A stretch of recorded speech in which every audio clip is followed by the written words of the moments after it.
Hi again, Pastor Art. I just want to take a moment and thank you once again for joining us on your Kingdom Come 40-Day Growth Challenge. And I know you're experiencing some very, very powerful moments with God as He's encouraging you and strengthening you and helping you to grow in multitude of areas of your life. Today, I want to talk to you about a personal ingredient that every person who desires to grow must implement. It's a characteristic of high achievers. I consider you to be a high achiever. High achievers usually have one obvious thing in common. It's called personal discipline. That's what I want to talk to you today about, personal discipline. As you can well imagine, high achiever is a successful person. A successful person who simply is willing to do what most others are unwilling to do. There are 5 thoughts I ask you to consider. Number 1, high achievers must master their emotions. If we don't learn to master our emotions will master us. Successful people live by their commitments, not by their emotions. It's been said that people who do the right thing, even when they don't feel like it, accomplish most of what gets done in the world today. In Proverbs 25:28, it says, "A man without self-control," that's referring to the emotions, "is as defenseless as a city with broken down walls." Now, number 2, high-achieving people watch their words. David once said, "Put a watch over my mouth, O Lord, that I not sin against thee." Jesus put an emphasis on the power of words. Now, successful people have to learn to discipline the words that they speak, how they speak them, and to whom they speak them to. Here's a few biblical thoughts for you to consider when it comes to words. Death and life is in the power of the tongue. We are snared by the words of our mouth.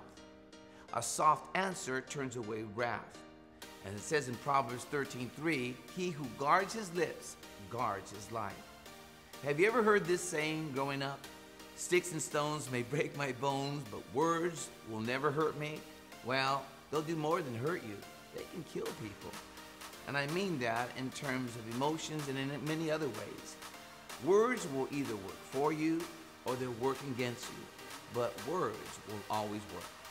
Number 3, high-achieving people restrain their reactions.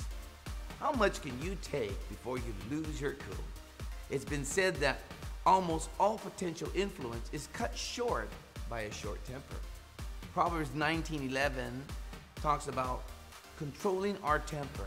When someone wrongs you, it's a great virtue to ignore it. And number 4, high-achieving people work on sticking to their schedule. If you don't determine how you will spend your time, you can be sure others will decide for you. Now, everyone is tempted to lose focus when it comes to their schedules, so that's why it's important to decide what's important and never forget the value of priorities. Priorities determine order, order determines outcome, and when order and priorities are working together, we have increased capacity of time. Paul said in Ephesians 5, verse 15 and 16, "Live life with a due sense of responsibility. Make the best use of your time." And now, and finally, number 5, high-achieving people take personal responsibility. Now, this is huge. It's been said that there are 2 kinds of people in the world, those who get what they want and those who don't. Some people have labeled them winners and losers, the haves and have-nots. The sad thing is that some people really feel that they're stuck in the wrong group forever and destined to never get what they want, when in reality, it's just not that black and white. While it's not altogether true that you can label people and divide them into 2 groups as winners and losers, they can be divided into 2 different type groups. Those who take responsibilities for their lives and those who do not take responsibility for their life. And that is huge. See, the problem is we live in a culture of blame. From the person who holds the employer responsible for the job he hates, to the teenager who sues McDonald's for the weight they've gained, to the lack of happiness in some kind of relationship. Think about this. The mindset of "it's not my fault" can get us to live in a rut. Thus, some of us end up thinking that we're a victim, when a believer is never a victim. Whether I'm talking about a relational problem, a career that's in neutral, an emotional struggle such as depression, anxiety, or some kind of addiction, you can choose to live a better life. You can hear the blame game being played all the time, from kids fighting on the school ground, to students turning homework in late, but it wasn't my fault, to a corporate board meeting, to the problems they're having, to whose fault it was with the fender bender, to how negative the relationship or marriage has turned out. You can hear blame all the time.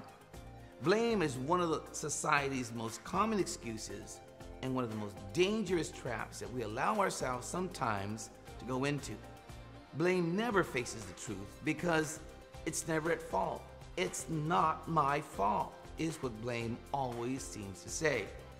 People will blame anyone or anything for their misery sooner than take responsibility to own it and to make it better. Blame has become the norm over personal responsibility. It's dangerous. And the danger is it avoids exactly that, responsibility. It deteriorates integrity and our character. And it's important that you and I understand that blame also has a cousin called excuse-itis. And excuses are the crutches of the uncommitted. But blame does nothing to solve problems.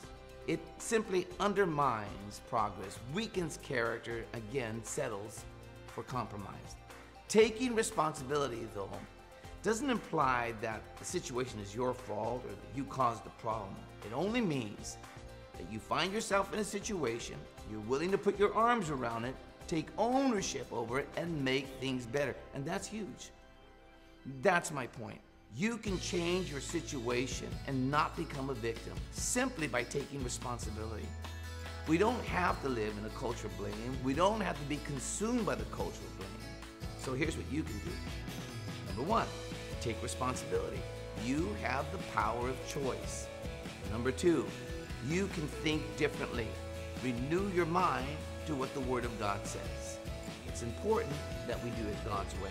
Number three, you can overcome the twins of excuse-itis and blame-itis because you are more than a conqueror. You can do all things through Christ who strengthens you. Number four, always remember, God is on your side.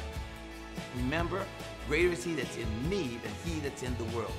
And lastly, I can see that you being on our 40-day growth challenge have taken responsibility. I'm expecting to hear great and positive, powerful reports coming from your life. And remember, your best is always yet to come. God bless.